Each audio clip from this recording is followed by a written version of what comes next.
हुआ था, पेरिस समझौता हुआ था 4 नवंबर 2016 को। किसके लिए होता है? जलवायु परिवर्तन के लिए होता है। ऐसा ही एक समझौता हुआ था आपका कार्बन क्रेडिट की अवधारणा के लिए, क्रेडिट कार्बन क्रेडिट की अवधारणा के लिए,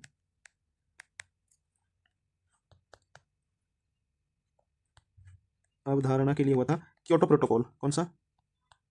क्योटो प्रोटोकॉल हुआ था, और कब हुआ था? ये हुआ था 1997, 1997 में हुआ था क्योटो प्रोटोकॉल। ये हुआ था आपका कार्बन क्रेडिट की अवधारणा के लिए और जलवायु परिवर्तन के लिए, पेरिस में हुआ था 4 नवंबर 2016 को। ठीक है, ये आपका पेरिस समझौता। नेक्स्ट क्वेश्चन करते हैं। अगला क्वेश्चन है, भारत की वर्ष 2011 की जनगणना के अनुसार किस राज्य में सबसे कम, मतलब कौन सा समूह है जिसमें सबसे कम पुरुष साक्षरता दर्ज की गई है?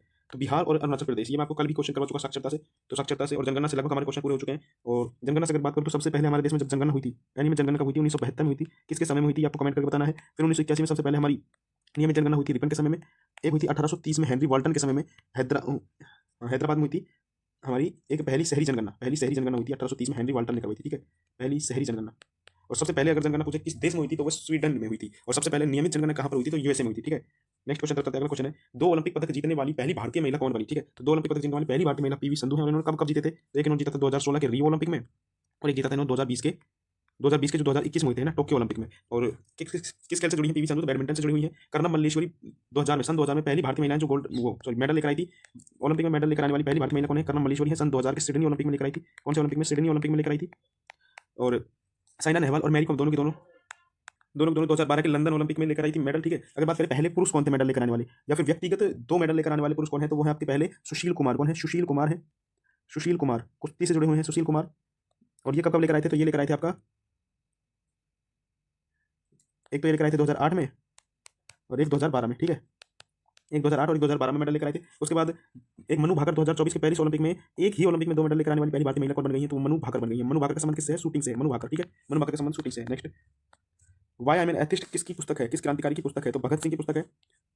भगत सिंह की पुस्तक है ना। और इससे किताबों से बता देता हूँ आपको, आज से हमने शुरू किया है टॉपिक वाइज जीएस। जीएस की टॉपिक वाइज क्लासेस आज से हमने लगाई हैं। और उसमें पहला टॉपिक क्या है? बुक्स एंड ऑथर है। बुक्स एंड ऑथर है क्लास, अपने चैनल पर जाओ और जाकर देखो पुस्तकें और लेखक, ये सारी आपकी क्लियर हो जाएंगी उस वीडियो को देखने के बाद। ठीक है, नेक्स्ट क्वेश्चन तरफ करते हैं।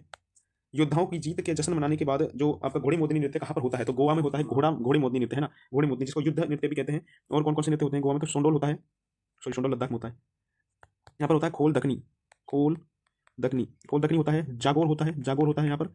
यहाँ पर एक होता है कुणबा, होता है कुणबा।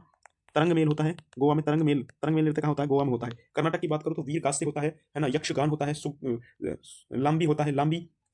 ठीक है, पढ़ा क्यों नहीं था होता है, बेलाटा होता है कर्नाटक में। और तमिलनाडु की अगर बात करें तो तमिलनाडु में जो नृत्य होते हैं वो कजाई कोतु होता है, कजाई कोतु। और मिल और थिल वाले, मयिलट्टम, सिलवट्टम, ये सारे तमिलनाडु में होते हैं ना। और कर्नाटक में एक कमसाले भी होता है। नेक्स्ट क्वेश्चन तरफ चलते हैं। अगला क्वेश्चन है, अस्पृश्यता निम्नलिखित में से किस मौलिक अधिकार के विरुद्ध है? किस मौलिक अधिकार के? तो अस्पृश्यता किस कौन से में आती है? समानता के अधिकार में आती है। समानता के अधिकार 14 से लेकर के 18 तक है। ठीक है, तो ये मौलिक अधिकार ही हो जाता है कि अस्पृश्यता आर्टिकल नंबर 17 में है। आर्टिकल नंबर 17 में क्या है? अस्पृश्यता है, आर्टिकल नंबर 17 में। ठीक है, स्वतंत्रता संवैधानिक उपचारों का अधिकार कौन सा है? तो संवैधानिक उपचारों का अधिकार है आपका 28 से, सॉरी सॉरी 32वां। संवैधानिक उपचारों का अधिकार कौन सा है? 32वां है।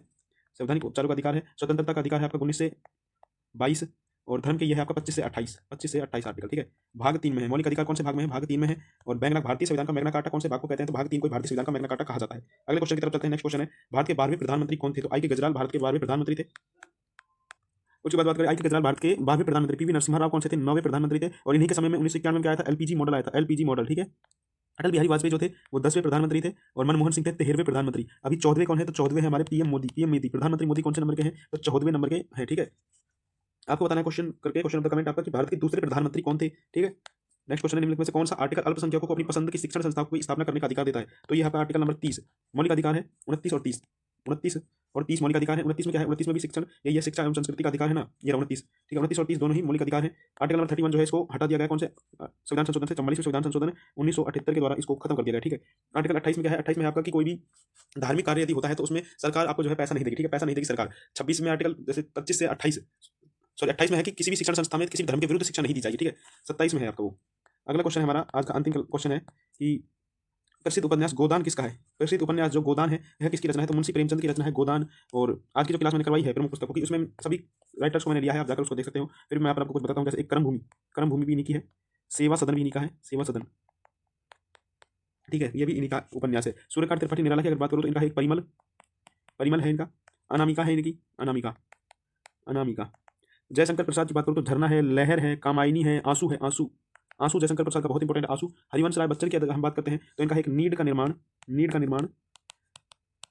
नीट का निर्माण है। और क्या भूलूं क्या याद करूं है इनका एक, क्या भूलूं क्या याद करूं, क्या भूलूं क्या याद करूं, ठीक है, ये भी इन्हीं की पुस्तक है।